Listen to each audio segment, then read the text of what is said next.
सदस्य लोगिन साहब, विद्यालय के प्रधानाध्यापक, लगायत शिक्षक वर्ग साहब और कई समाज का बुद्धिजीवी, समाजसेवी और लोगिन साहब, पत्रकार मित्र साहब और स्कूल में पढ़ाई वाला संपूर्ण बाल बालिका के अभिभावक जी सब सबके कार्यक्रम दिए भेल से बेर का आर्थिक वर्ष के लगी वार्ड से जो बजट विनियोजन भेल रहे वही मध्य वार्ड से राखल बजट के कार्यक्रम से यहाँ सबके और की है सरकार जैसे निःशुल्क करना चाहिए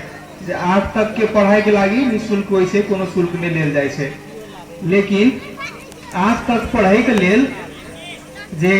कापी चाहिए, कलम चाहिए, कपड़ा चाहिए, ड्रेस, जूता,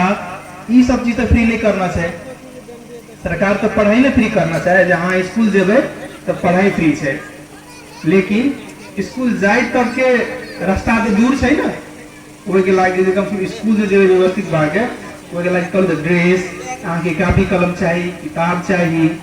जूता चाहिए, मोजा चाहिए, तो ये सब फ्री नहीं करना चाहिए, तो अहाँ के कीन के दिए पर से बचा के ले वही के लागी एवरी यहाँ के वार्ड नगर यहाँ सब के एगो घर से स्कूल तक के जोड़े का माध्यम दिल गए से बुझा पड़ते ड्रेस स्कूल के ड्रेस है अखन नया है एकदम आयरन करल है निक लागल है तो कल मामा गाम जेबे तो पहन के जेबे वही खातिर नहीं छे, जूता नया है तो मामा गाम जाए लगबे तो पहन के जेबे ते खातिर नहीं छे, क्या स्कूल में पठावा पड़ते कि अहाँ सबके बच्चा के स्कूल में पठावा पड़ते। हमहू अही नगर पालिका के वासी छे, बहुत दूर नहीं है,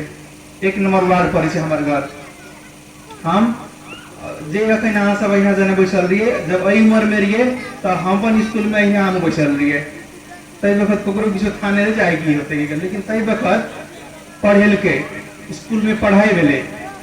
साथ सहयोग भेले, तब एक स्थान पर है। तो अही मध्य जो बाल बालिका है ई सब कलका डॉक्टर, इंजीनियर, प्रशासक, वकील, न्यायाधीश, मंत्री, प्रधानमंत्री ये बाल बालिका सब छे, भविष्य कोई नहीं देखने छे, पर यह बाल बालिका से कल का दिन में जाके किस न किस कर सके वही के लागी अखन अपना सबके ई सबके प्रमोट करना जरूरी है।